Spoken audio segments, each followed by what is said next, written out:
I'm seeing things I shouldn't see. I'm dreaming things I've never seen. You're beginning to think in images, concrete images. Hot, cold, light, dark, food, hunger, pain. I think as I always did. Words are becoming meaningless to me. Hey guys, hey internet, and welcome to VAM, Vinyl and Music News, where we talk about vinyl, music, and sometimes music news. So tonight I wanted to talk about artists that inspire you creatively.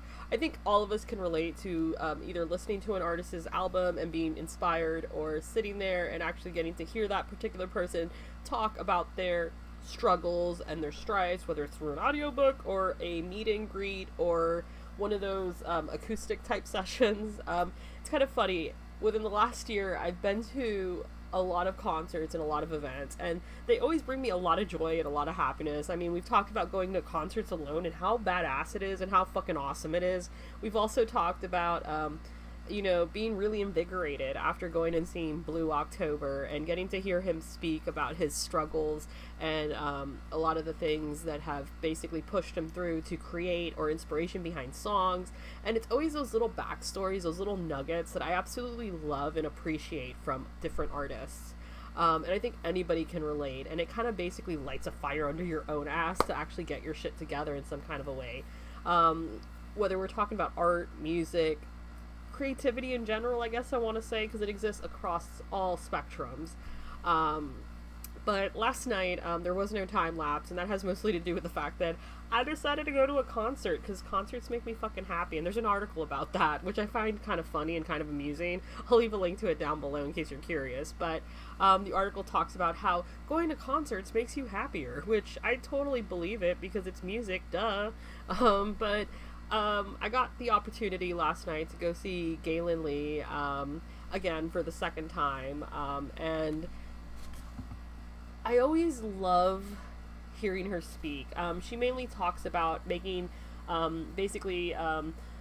accessibility issues and how we can make the world more accessible, the arts more accessible, and she's a really cool person to hear speak. I'm pretty sure if you YouTube Gaelynn Lea, you'll find a ton of different little lectures and little pieces that she's done across the world and United States. She's the NPR's 2016, if I'm not mistaken, NPR's Tiny Desk winner, and she's just an amazing human being.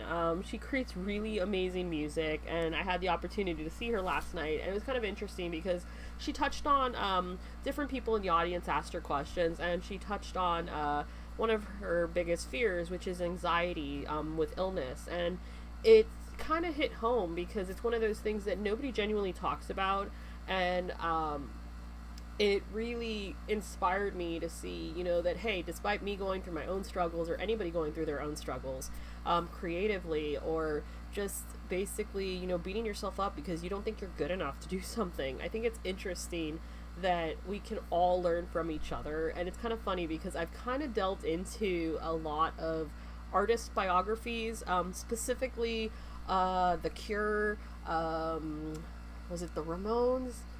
No, the Smiths. No, Patti Smith. That's who I'm thinking of.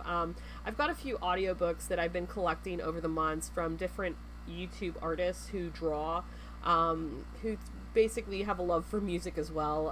Fran Nerd is one of them. She's actually doing the top 100 LP albums, which is kind of interesting considering I own so many LPs. I've never thought per se about actually doing a top 100 list of most amazing albums you should listen to in your lifetime, just because it's I don't do music that way. I find it kind of odd that people follow those lists or they want to listen to those particular albums, and to me, I get it, but I'm more like that with books, if that makes any sense. I think we all do our own little things in different ways, but it kind of got me thinking, what is some awesome advice that you've picked up over the years, whether it was through songs, albums, or just hearing an artist, whether they're a musician, basically just a creator in general, an artist, talking about their struggles or talking about things that they dealt with in the beginnings of their career. And I think there's always something to be learned from that, and gives insight into a lot of things that people struggle with but don't necessarily talk about. I've had the pleasure of going to so many different meet and greets, like for instance, Blue October, and getting to hear him do an acoustic session and essentially talk about his struggles with a lot of things in life. And it kind of gives you hope in some kind of a way, but also makes you realize, hey, I'm not the only one struggling with something, or hey, I'm not the only one dealing with this issue. And I love when artists and creatives basically talk about their struggles and things that they went through to get to where they went, to get to where they are now. Like for instance, Beavis and Butthead. Beavis and Butthead was not always like this, awesome like story. And it's kind of interesting how Mike Judd struggled at the beginnings of his career, but like you look at him now and you're just like, dude, you're creating really fucking awesome shit. Granted, bring back King of the Hill. That's just me though. But it's one of those things that I really truly appreciate now later on in life than I did early on in life. And it's kind of funny because I think going through selling stuff in my Etsy store, or creating things on my YouTube channel, or creating things for other companies, it's all been an uphill battle. But it's kind of funny how you don't realize how far you've come until you look back.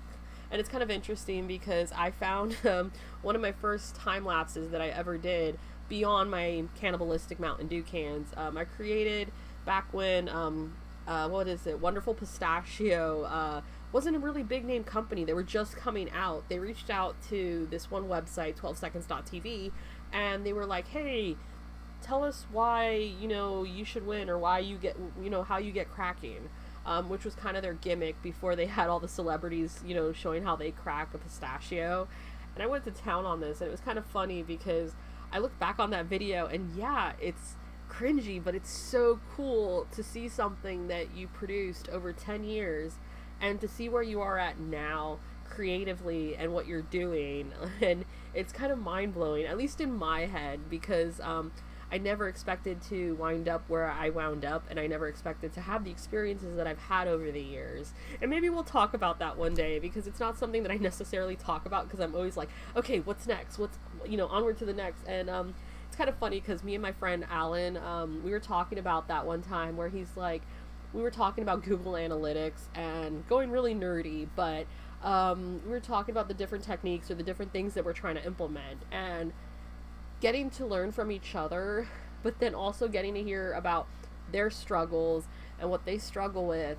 And basically we got into the conversation about, wow, you're really talented, you've done all these creative things, but you're not famous. And I'm like, what's this famous thing? I mean, to me, it's, you did a project, you ended the project, you moved on to the next project. And so to me, it's always been like, hey, what's next? What's onward to the next? So it's kind of interesting that people have this perception of fame. And most people that I think are in the hustle, or at least where I am at creatively, it's more like, okay, what projects can I do? What projects can I create? What can I make? And if it's not good, at least I made it, but how can we improve it after? And I think it's kind of interesting and cool to be at that level now, because I remember before that level, it was the hesitation, the doubt, and the struggling. But over the years, getting to hear from, at SuperCon, getting to hear Lloyd Kaufman talk about Trauma Films and talking about how it didn't have to be perfect, and basically having that conversation with him about, it's about getting the idea out there. It's not about it being perfect. It's about just creating. And that message was reiterated with Gaelynn Lea last night when she was talking about, learning a musical instrument, and how we shouldn't sit there and automatically assume somebody can't learn something or can't be taught how to play a musical instrument, because that's kind of what deters people and stops people from actually creating and making things. And I totally, wholeheartedly, humbly agree, whether you're talking about art, music, anything in the creative spectrum in this world. And it just kind of got me thinking, like, what are some people, or who are some people that inspire you to create? Whether you create YouTube videos, whether you like listening to music and basically reviewing it. We all have inspirations in our life, and I'm just kind of curious, like, what are some of your musical inspirations? For me, I would have to say, honestly, within this year, Gaelynn Lea, and then Justin Furstenfeld from Blue October. Just getting to hear their struggles and just how to persevere. To me, it's really inspiring and really reinvigorating and lighting a fire under your butt. So sorry that there was no time lapse yesterday. We're definitely going to make it up to you guys.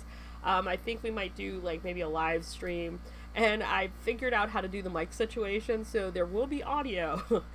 We just got to figure out how to keep tabs on all the different chats in case you join in and you want to ask a question.